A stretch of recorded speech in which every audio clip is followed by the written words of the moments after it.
ಎಲ್ಲ ಸ್ನೇಹಿತರಿಗೆ ತರಗತಿಗೆ ಸ್ವಾಗತ. ತರಗತಿ ಪ್ರಾರಂಭ ಮಾಡೋಕ್ಕಿಂತ ಮುಂಚಿತವಾಗಿ ನಮ್ಮ ಒಂದು ಯೂಟ್ಯೂಬ್ ಚಾನಲಿಗೆ ಸಬ್ಸ್ಕ್ರೈಬ್ ಆಗಿ ಪ್ರತಿನಿತ್ಯ ತರಗತಿಗಳನ್ನು ವೀಕ್ಷಿಸಿ ಅನ್ನುತ್ತಾ ಇವತ್ತಿನ ಒಂದು ತರಗತಿಯನ್ನು ಪ್ರಾರಂಭ ಮಾಡ್ತಾ ಹೋಗ್ತೀನಿ. ಇವತ್ತಿನ ವಿಶೇಷವಾದ ತರಗತಿ ವಿಜಯನಗರ ಸಾಮ್ರಾಜ್ಯದ ಒಂದು 3ನೇ ಸಂತತಿ ತುಳುವ ಸಂತತಿಯಲ್ಲಿ ಶ್ರೀಕೃಷ್ಣ ದೇವರಾಯನ ಬಗ್ಗೆ ಈ ಒಂದು ತರಗತಿಯೊಳಗೆ ಚರ್ಚೆಯನ್ನು ಮಾಡ್ತಾ ಹೋಗ್ತೀವಿ.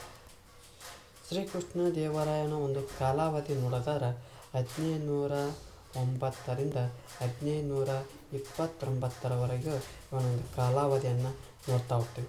ಈ ತುಳುವ ಸಂತತಿಯ ನರಸನಾಯಕ ಯಾರು? ನರಸನಾಯಕ ಮತ್ತು ನಾಗಲಾಂಬಿಕೆ ಮಗನಾದಂಥ ಯಾರು? ಶ್ರೀಕೃಷ್ಣ ದೇವರಾಯನನ್ನು ನೋಡ್ತಾ ಹೋಗ್ತೀವಿ. ನರಸನಾಯಕ ಮತ್ತು ನಾಗಲಾಂಬಿಕೆಯ ಮಗನನ್ನಾಗಿ ಯಾರು ನೋಡ್ತಾ ಹೋಗ್ತಪ್ಪ ಅಂದ್ರೆ ಕೃಷ್ಣದೇವರಾಯನನ್ನು ನೋಡ್ತಾ ಹೋಗ್ತೀವಿ. ವಿಜಯನಗರ ಸಾಮ್ರಾಜ್ಯದಲ್ಲಿ ತುಳುವ ಸಂತತಿಯೊಳಗಲ್ಲ, ಒಟ್ಟಾರೆಯಾಗಿ ವಿಜಯನಗರ ಸಾಮ್ರಾಜ್ಯದಲ್ಲಿ ಅತ್ಯಂತ ಶ್ರೇಷ್ಠ ದೊರೆ ಯಾರಪ್ಪ ಅಂದ್ರೆ ಶ್ರೀಕೃಷ್ಣ ದೇವರಾಯನನ್ನು ನೋಡ್ತಾ ಹೋಗ್ತೀವಿ.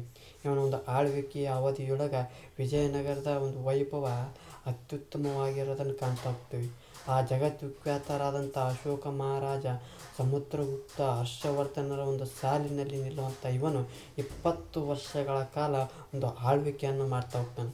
ಈ ಒಂದು ಕೃಷ್ಣದೇವರನು ಆ ಪಟ್ಟಕ್ಕೆ ಬಂದಾಗ ಆ ರಾಜ್ಯದ ಒಂದು ಒಳ ಮತ್ತು ಹೊರಗೆ ಜಟಿಲವಾದಂಥ ಸಮಸ್ಯೆಗಳಿದ್ದರೂ ಕೂಡ ಆ ಹೊಸ ಜಲಮಾರ್ಗಗಳ ಮೂಲಕ ಆಗಮಿಸಿದಂಥ ಐರೋಪ್ಯರನ್ನು ಇಲ್ಲಿ ನೆಲೆಗಳನ್ನು ಸ್ಥಾಪಿಸಲು ಆರಂಭಿಸ್ತಾ ಹೋಗ್ತಾರೆ.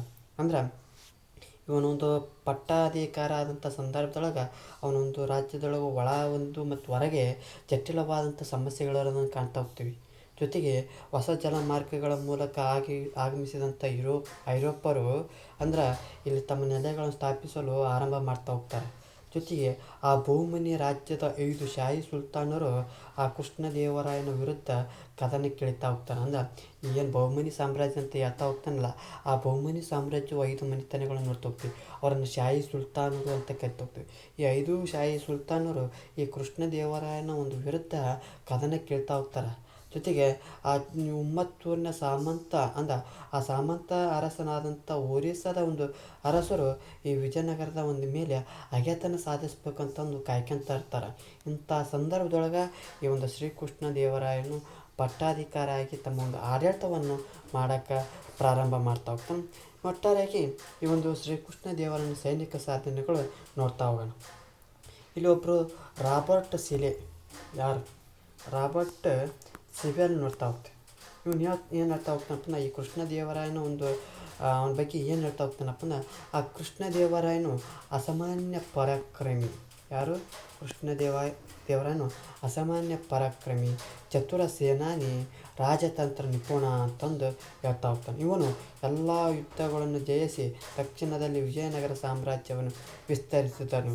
ಉಮ್ಮತ್ತೂರಿನ ಮಾಂಡಲಿಕ ಗಂಗರಾಜನನ್ನು ಸೋಲಿಸಿ ಅವನಿಂದ ಶಿವನ ಸಮುದ್ರದ ಕೋಟೆಯನ್ನು ಗೆದ್ದುಕೊಂಡನು. ನಂತರ ರಾಯಚೂರು ಕೋಟೆಯನ್ನು ವಶಪಡಿಸಿಕೊಂಡನು. ಗೋವೆಯನ್ನು ಬಿಜಾಪುರದ ಸುಲ್ತಾನನಿಂದ ಗೆಲ್ಲಲು ಪೋರ್ಚುಗೀಸರು ನೆರವು ನೀಡುವ ಮೂಲಕ ಅವರೊಂದಿಗೆ ವ್ಯಾಪಾರ ಸಂಬಂಧ ಬೆಳೆಸಿದನು. ಉದಯಗಿರಿ ಕೋಟೆಯನ್ನು ಆಕ್ರಮಿಸಿದನು.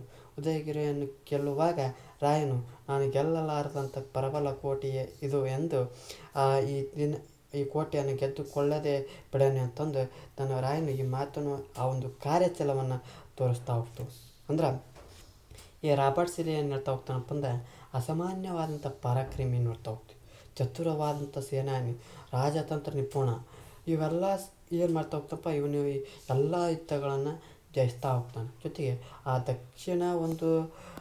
ದಕ್ಷಿಣದಲ್ಲಿ ಏನು ಮಾಡ್ತಾ ಹೋಗ್ತಾನಪ್ಪ ಅಂದ್ರೆ ವಿಜಯನಗರ ಸಾಮ್ರಾಜ್ಯವನ್ನು ವಿಸ್ತಾರ ಮಾಡ್ತಾ ಹೋಗ್ತಾನೆ. ಎಲ್ಲಿ? ದಕ್ಷಿಣದೊಳಗೆ ತನ್ನ ಒಂದು ವಿಜಯನಗರ ಸಾಮ್ರಾಜ್ಯವನ್ನು ವಿಸ್ತಾರವನ್ನು ಮಾಡ್ತಾ ಹೋಗ್ತಾನೆ. ಆ ಉಮ್ಮತ್ತೂರಿನ ಮಾಂಡಲಿಕ ಗಂಗರಾಜನನ್ನು ಸೋಲಿಸ್ತಾ ಹೋಗ್ತಾನೆ. ಯಾರು? ಉಮ್ಮತ್ತೂರಿನ ಮಾಂಡಲಿಕನಾದಂಥ ಗಂಗರಾಜನನ್ನು ಸೋಲಿಸಿ ಅವನಿಂದ ಶಿವನ ಸಮುದ್ರ ಕೋಟೆಯನ್ನು ಗೆದ್ಕೊಳ್ತಾ ಹೋಗ್ತಾನೆ. ಜೊತೆಗೆ ರಾಯಚೂರು ಕೋಟೆಯನ್ನು ಗೆದ್ಕೊಂತಾನೆ. ಯಾರು?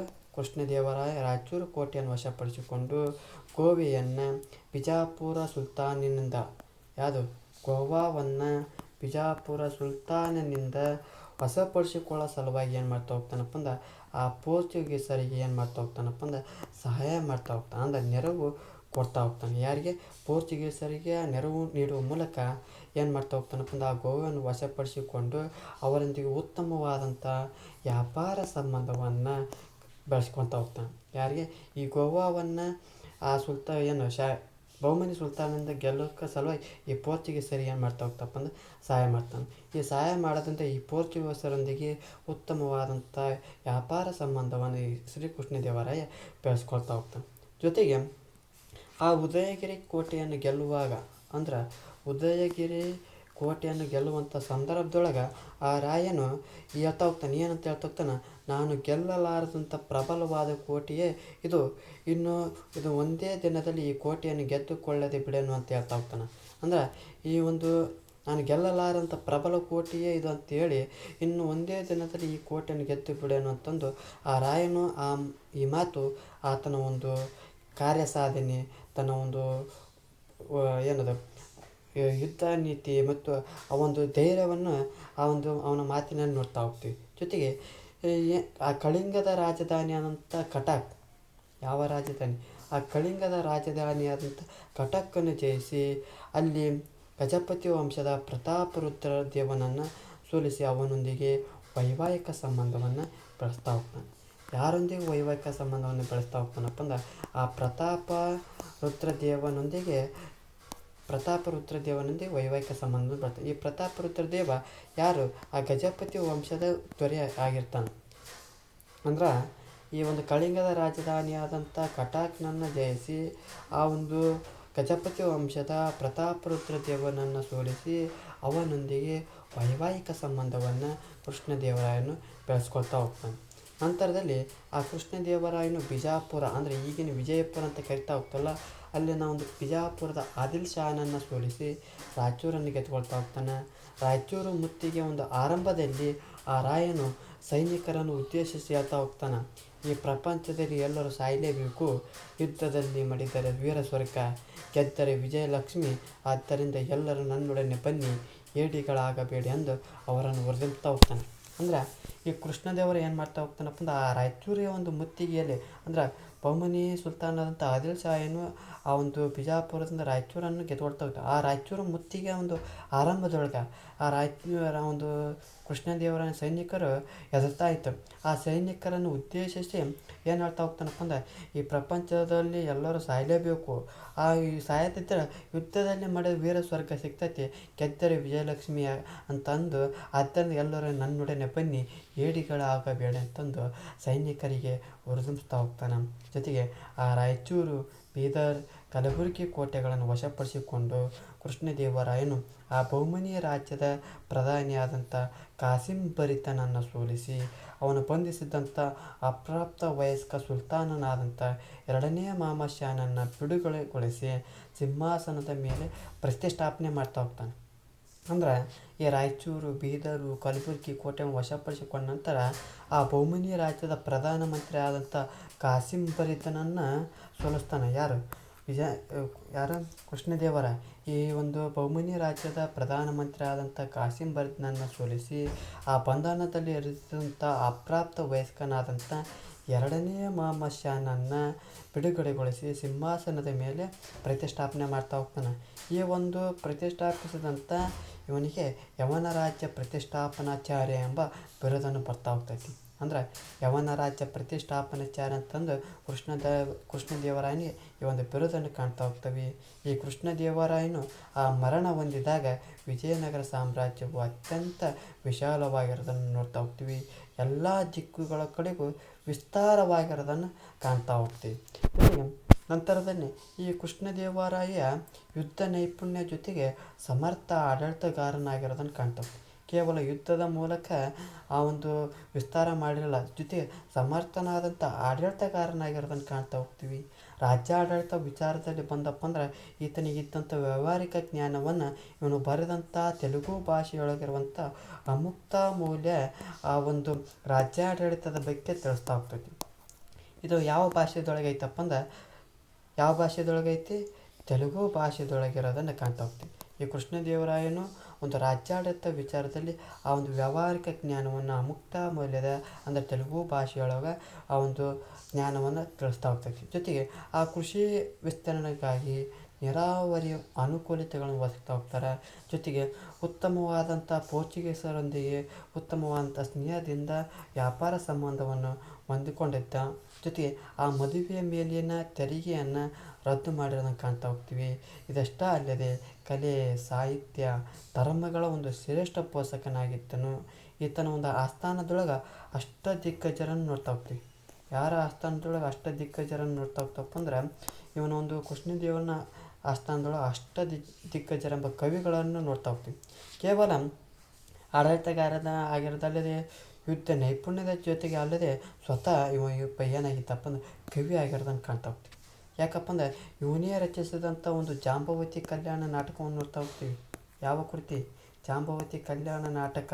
ಯಾರು ಬರಿತಾ ಹೋಗ್ತಾರೆ? ಸಂಸ್ಕೃತ ಭಾಷೆದೊಳಗೆ ಕೃಷ್ಣದೇವರಾಯ ಬರಿತಾ ಹೋಗ್ತಾನೆ. ಅಲ್ಲಿ ರಾಜ್ಯಾಡಳಿತ ಬಗ್ಗೆ ಯಾರು ತಿಳಿಸ್ತದನ್ನ ಅಮುಕ್ತ ಮೌಲ್ಯದ ತೆಲುಗು ಭಾಷೆಯೊಳಗೆ ಬರ್ತಾ ಹೋಗ್ತಾನೆ. ಯಾರು? ಕೃಷ್ಣದೇವರಾಯನ ನೋಡ್ತಾ ಹೋಗ್ತೀವಿ. ಜೊತೆಗೆ ಪ್ರಮುಖವಾಗಿ ಅಲ್ಲಾಸಾನಿ ಪೆದ್ದಣ್ಣನನ್ನು ನೋಡ್ತಾ ಹೋಗ್ತೀವಿ. ನಂದಿ ತಿಮ್ಮಣ್ಣನನ್ನು ನೋಡ್ತಾ ಹೋಗ್ತೀವಿ. ದುರ್ಜುಟಿ ತೆನಾಲಿ ರಾಮಕೃಷ್ಣ. ಈ ತೆನಾಲಿ ರಾಮಕೃಷ್ಣ ಬಗ್ಗೆ ಸಾಕಷ್ಟು ಬಾರಿ ಕಥೆಗಳನ್ನು ಕೇಳಿರ್ತೀವಿ. ಇವನು ಒಂದು ಬುದ್ಧಿವಂತಿಕೆಯ ರೂಪದಲ್ಲಿರುವಂಥ ಕಥೆಗಳು. ಈ ತೆನಾಲಿ ರಾಮಕೃಷ್ಣ ಯಾರ ಆಸ್ಥಾನದೊಳಗೆ ಇರ್ತಾನಪ್ಪ ಅಂದ್ರೆ ಕೃಷ್ಣದೇವರಾಯನ ಆಸ್ಥಾನದೊಳಗೆ ಕಂಡು ಬರ್ತಾ ಹೋಗ್ತಾನೆ. ಇದು ಪ್ರಮುಖವಾಗಿ ಇದು ಒಂದು ಪ್ರಮುಖವಾಗಿ ನೋಡ್ತಾ ನಂತರದಲ್ಲಿ ಆ ಕೃಷ್ಣದೇವರಾಯನು ಹಂಪಿಯೊಳಗೆ ಯಾವುದು ರಾಜಧಾನಿ ಆದಂಥ ಹಂಪಿಯೊಳಗೆ ಕೃಷ್ಣ ದೇವಾಲಯವನ್ನು ಕಟ್ಟಿಸ್ತಾ ಹೋಗ್ತಾನೆ. ಈತನು ತನ್ನ ಕಾಲದಲ್ಲಿ ಇನ್ನೂ ಕೆಲವು ದೇವಾಲಯದ ಜೊತೆಗೆ ಹಂಪಿಯ ಒಂದು ವಿರೂಪಾಕ್ಷ ದೇವಾಲಯದ ಮಹಾರಂಗ ಮಂಟಪವನ್ನು ನಿರ್ಮಾಣ ಮಾಡ್ತಾ ಹೋಗ್ತಾನೆ. ಅಂದರೆ ಆ ವಿರೂಪಾಕ್ಷ ದೇವಾಲಯದ ಮುಂದೆ ಆ ಮಹಾರಂಗ ಮಂಟಪವನ್ನು ನಿರ್ಮಾಣ ಮಾಡ್ತಾ ಹೋಗ್ತಾನೆ. ಎಲ್ಲ ಮತೀಯರ ಈತನ ಕಾಲದಲ್ಲಿ ಧಾರ್ಮಿಕ ಸ್ವಾತಂತ್ರ್ಯ ಹೊಂದಿದ್ದಾರೆಂದು ತಿಳಿಸ್ತಾ ಹೋಗ್ತೈತಿ. ಅಂದ್ರೆ ಈತನ ಒಂದು ಆಡಳಿತದೊಳಗೆ ಈ ಎಲ್ಲ ಧಾರ್ಮಿಕ ಜನರು ಉತ್ತಮವಾದಂಥ ಸ್ವಾತಂತ್ರ್ಯವನ್ನು ಹೊಂದಿರೋದನ್ನು ಕಾಣ್ತಾ ಹೋಗ್ತೀವಿ. ಇವನ ಒಂದು ಕಾಲಾವಧಿಯೊಳಗೆ ಪೋರ್ಚುಗೀಸ್ ಪ್ರವಾಸಿಗಳಾದಂಥ ಫಯಾಜ್ ಬಾರ್ಬೋಜಾ ಹೇಳ್ತಾ ಹೋಗ್ತಾರೆ. ಇವನ ಘನತೆ ಮತ್ತು ಸಾಮರ್ಥ್ಯವನ್ನು ಕೊಂಡಾಡ್ತಾ ಹೋಗ್ತಾರೆ. ಅಂದ್ರೆ ಫಯಾಜ್ ಮತ್ತು ಬಾರ್ಬೋಜನನ್ನು ನೋಡ್ತಾ ಹೋಗ್ತೀವಿ. ಒಟ್ಟಾರೆಯಾಗಿ ಇಲ್ಲಿ ನಾವು ಪ್ರಮುಖವಾಗಿ 4 ವಿದೇಶಿಗರನ್ನು ನೋಡ್ತಾ ಹೋಗ್ತೀವಿ. ಆ ಪ್ರೌಢದೇವರನ್ನ ಕಾಲದೊಳಗೆ ಯಾರು ಬರ್ತಾ ಹೋಗ್ತಾರೆ? ಇಟಲಿಯ ಪ್ರವಾಸಿಗನಾದಂಥ ನಿಕೋಲೋ ಗಾಂಟಿ ಬರ್ತಾ ಹೋಗ್ತಾನೆ. ಇನ್ನೊಬ್ಬನು ಯಾರು ಬರ್ತಾ ಹೋಗ್ತಾನೆ? ಪರ್ಷಿಯಾ ದೇಶದ ರಾಯಭಾರಿಯಾದಂಥ ಅಬ್ದುಲ್ ರಾಜಾಕ್ ಬರ್ತಾ ಹೋಗ್ತಾನೆ. ಇಲ್ಲಿ ಕೃಷ್ಣದೇವರಾಯನ ಅವಧಿಯೊಳಗೆ ಪೋರ್ಚುಗೀಸ್ ಪ್ರವಾಸಿಗಳಾದಂಥ ಫಯಾಜ್ ಮತ್ತು ಬಾರ್ಬೋಜಾ ಬರ್ತಾ ಹೋಗ್ತಾರೆ. ಇದಿಷ್ಟೇನಪ್ಪ ಅಂದ್ರೆ ಕೃಷ್ಣದೇವರಾಯನ ಒಟ್ಟಾರೆಯಾಗಿ ಆ ಸೈನಿಕ ಸಾಧನೆ ಆಡಳಿತದ ಬಗ್ಗೆ ನೀಡ್ತಾ ಹೋಗ್ತವೆ. ಈ ಒಂದು ತರಗತಿ ಇಷ್ಟ ಆದರೆ ನಮ್ಮ ಒಂದು ಯೂಟ್ಯೂಬ್ ಚಾನಲಿಗೆ ಸಬ್ಸ್ಕ್ರೈಬ್ ಆಗಿ. ಜೊತೆಗೆ ಈ ಒಂದು ತರಗತಿ ಇಷ್ಟ ಆದರೆ ಲೈಕ್ ಮಾಡಿ, ಇಲ್ಲದಿದ್ದರೆ ಡಿಸ್ಲೈಕ್ ಮಾಡಿ. ಏನಾದರೂ ದೋಷಗಳು ಮತ್ತು ನಿಮ್ಮ ಒಂದು ಅಭಿಪ್ರಾಯಗಳನ್ನು ಕಮೆಂಟ್ ಬಾಕ್ಸ್ನ ಮೂಲಕ ತಿಳಿಸಿ ಅನ್ನುತ್ತಾ ಈ ಒಂದು ವಿಡಿಯೋನ ಮುಗಿಸ್ತಾ ಇದ್ದೀನಿ. ಎಲ್ಲರಿಗೂ ಧನ್ಯವಾದಗಳು.